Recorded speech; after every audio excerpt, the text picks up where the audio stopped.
And Okay. We're live. That one wasn't great. Okay, we're back. We're back. We're going to deal with the fact that my visual and my audio are desynced. Sorry, guys. Yeah. But I think the thing that we wanted to discuss before Erin has to run for her show is how would we freaking fix this movie? Because, oh my God, the movie... I have not seen the 80s movie with Drew Barrymore. I have seen the previews. It looks like it's kind of a blow-by-blow of the book. It also has Drew Barrymore in it. So, campy horror 80s movie of a campy horror 80s story. Like, let's just let that be. Zac Efron and Blumhouse Pictures, you let me down. I like 8 out of 10 of the things that Blumhouse puts out. They usually do a very good job adapting, but Blumhouse, no. Okay. What are you doing? Also, Zac Efron, I know you wanted to grow up and be an adult, but pick a better script. The thing that bugged me, one of the many things, is just the changes they made did not make sense whatsoever. Yeah. First off, they made the parents psychic before they ever got drugged by the government. Like, I don't think so. I think they were. They had. Oh, you're right. They did imply that. Yeah, they did imply that before they got the drug. That makes no sense. It's supposed to be the government's fault the entire time, which is why they're after the girl. You're right. Also, we suddenly randomly gave the girl all the parents' powers as well, which is bad because it lowers the stakes for the daughter. Because if she can just push people, just like her dad, into making them do whatever we want, now, actually, I don't even understand why she didn't just push the guys in the masks. Yeah. At the very end. Like, she tried to burn everybody down, and then they came out with flammable suits, and she was like, oh, no, there's water everywhere. And I'm like, you can tell them to move! Or you have your mom's power to, like, throw things at them. Well, this thing, the reason she couldn't do that, because I thought that as well, because she couldn't see their eyes. The whole deal was this one, which was another stupid thing. So they gave, like, everyone superpowers. Rainbird had superpowers as well. And so the government's way of dealing with it was they had specialized contacts so that, oh, you can see our eyes, but you can't manipulate us or something like that. I'm like, that's stupid. That is stupid. One thing that I thought was kind of, like, funny / kind of cool / kind of smart that they did was that throughout the entire book, Cap was the captain of the CIA organization, kind of a thing that they had. It was a guy, like a typical military dude. Yeah. But at the end, in the epilogue, Stephen King writes it very smartly where they're talking to the new guy who has taken over the CIA, or the new captain. And you think that it's a guy, you think that it's a guy, you think that it's a guy. And then he throws in she. Yeah. And it's like, oh, it's actually a lady. And so they start this movie with the captain coming in and being like, I'm the new captain of this thing. And it's a woman. Yeah. Which works because they updated it too. They updated it in time. So this is happening now instead of happening back in the 80s. Yeah. But it was still canon what they did there to update it. And I'm like, that's smart. You stayed within the book. I see you. I like that. The rest of it was crap. Yeah. I would have kept some more focus on the father-daughter relationship in ways that were not performative. Because Zac Efron is capable of actually some great acting. And I thought he did a good job of kind of walking that line of a parent who's actually very frightened of their child. Yeah. And wants to love them, but is in a very difficult moment because the little girl is the reason that his wife is dead. She's the reason that now they have to be going. And we see some kind of performative moments of him trying to be a parent and trying to like teach her hard lessons and stuff. But then there's not the counterbalance of the Rainbird character later, who actually kind of does a better job in the book of acknowledging her emotional state. Yeah. Why he can. So we have this like rigid, like you will obey, which is very 80s parents. And then Rainbird, who is like, I acknowledge that you're mad. Like, I'm mad too. Let's be mad together. And you lost that in the movie entirely. It's just gone. Yeah. It was one of those things of like, it was a weird contrast in the book, or not necessarily weird, but the fact that like in the book, Andy was making these very clear boundaries and then going back on the boundaries that he had already set.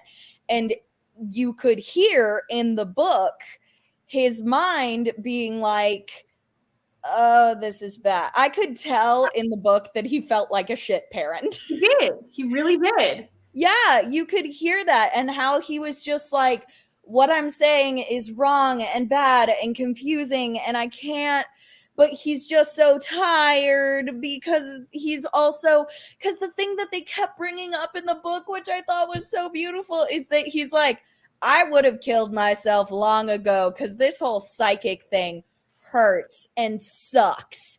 He's like, if I didn't have Charlie, she is depending on me. She is depending on me. Yeah. So I can't. Yeah.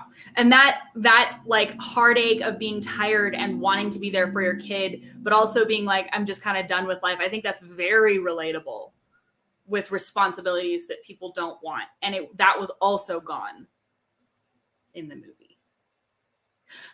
I think also it would have been real helpful. Oh, am I losing? Am I frozen? Great.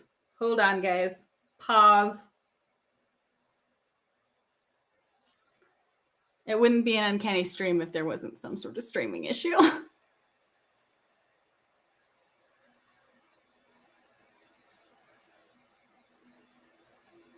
Give me 1 second while I see if I can figure out if it's me or Aaron that's frozen.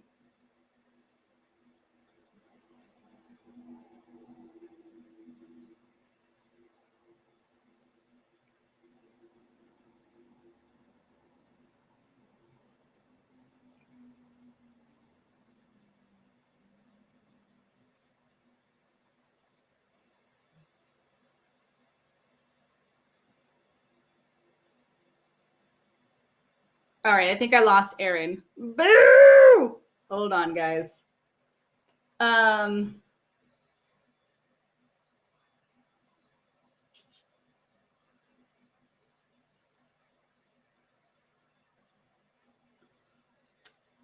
Trying to figure this out. Sorry, dear viewer. We have solutions.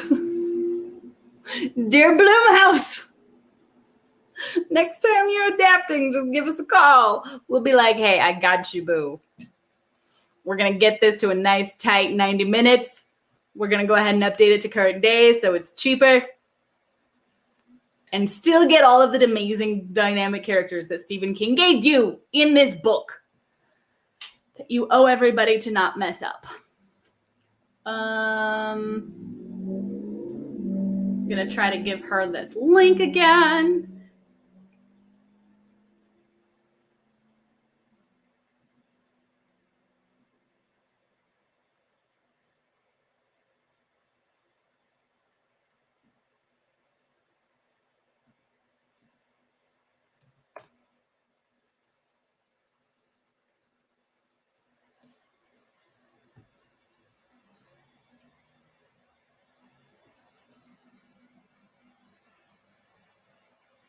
Sorry. She's coming. She's coming. I think the internet is struggling.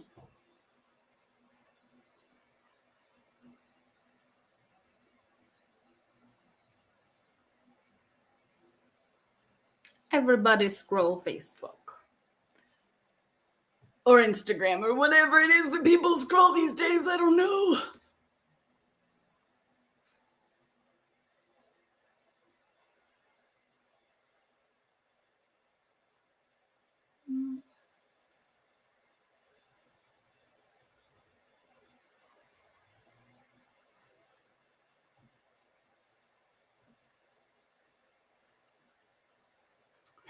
All right, guys. Let's see. There she is! I made it. Hello! Hello. I tried on multiple devices. You're now on my phone. Hi. Like the camera I was quality. going to say, that's fabulous. So I need to be on my phone, apparently. Your phone is lovely. So beautiful sentiments. What? You were saying about father-daughter. Oh, so I think I'm not sure where the stream cut out or if people. So father-daughter, we should have kept the father-daughter sentiments. That should just have been a theme because it's such a strong theme through both sides of the story of the book. The other thing that I think this movie would have benefited from a lot is going ahead, and the book has them stuck in the military facility for like 2 years, 3 years. They're not sure, but it's years. And they're both behaving to save the other one, very clearly behaving to save the other one because they don't want the government to kill them or whatnot. You could make that time jump so easily. And then you justify any change in the character's emotional state real easy because you're like, they've been here for 2 years. Do you know what I just thought? What? They didn't want to make Zac Efron gain weight. I keep him sexy. You can keep him sexy. He doesn't have to gain weight. He gets fat in the book, but I'm not gonna lie, Zac Efron would be fine with gaining weight. I feel like he'd be like, bring it on, guys. I don't have to keep a 6-pack right now. Fabulous. That's one with the dad bod. Also, that might just melt the television, let's be real. But yeah.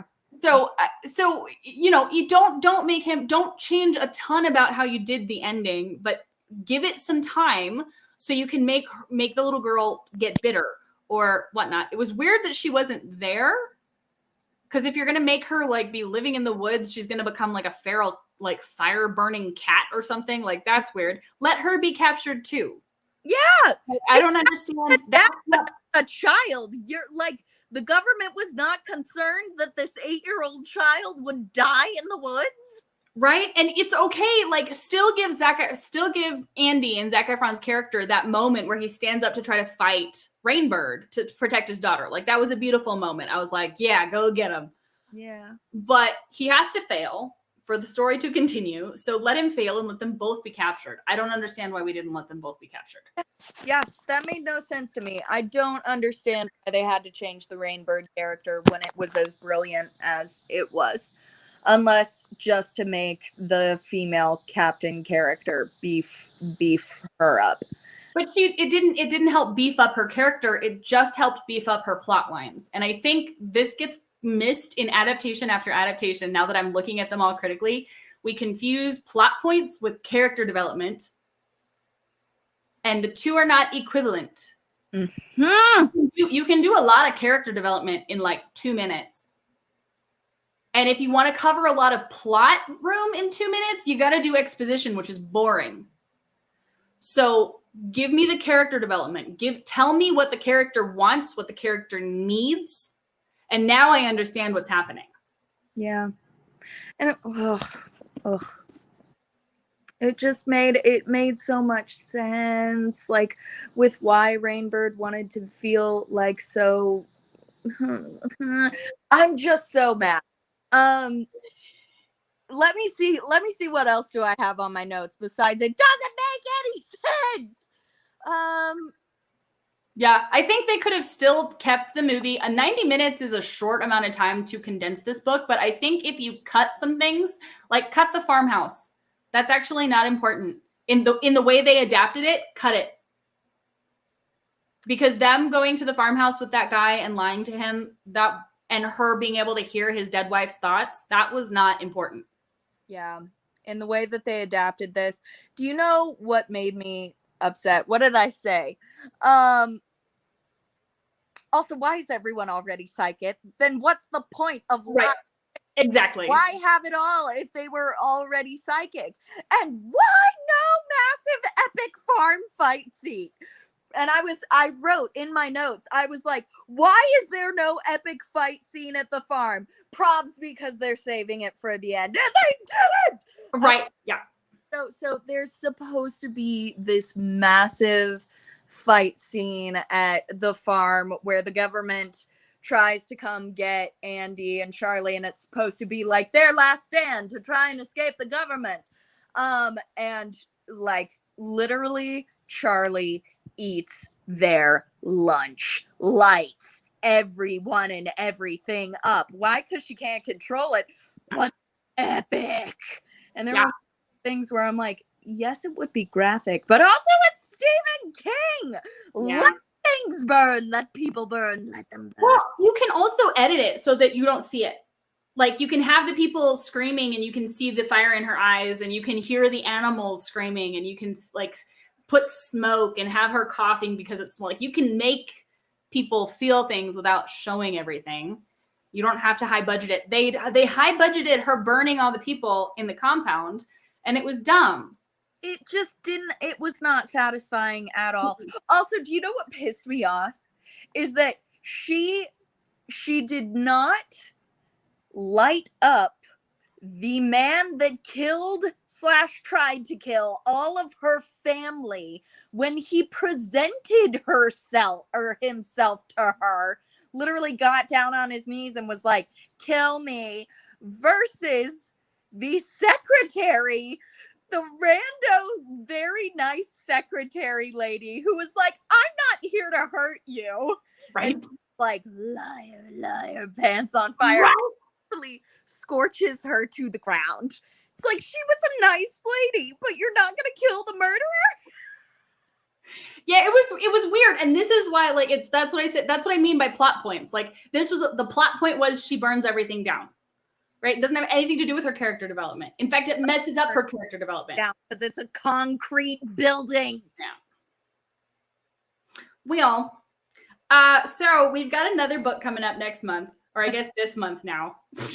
Yep. It might be next month by the time we get to it, guys. Sorry. We'll figure it out. But we will pop up here at some point. Usually we try to do it on the last Thursday of the month. You know what? You're just going to find us. You're just going to find us. We're going to pop up on your screen. They'll be like, Uncanny Prose is streaming. And you'll be like, what? But we are doing The Shining Girls, which is now a show on Apple TV with Elizabeth Moss. I was going to say Emily Maple. And I was like, wait, what? Who is Emily Maple? I don't know. It's too hot in here, guys. That's what's happening. It's too hot. So yeah, join us at the end of August / the beginning of September. And yeah. I was streaming entirely off of my phone because look at it's beautiful. All right. Well, we love you. Thank you so much for watching. Like and subscribe.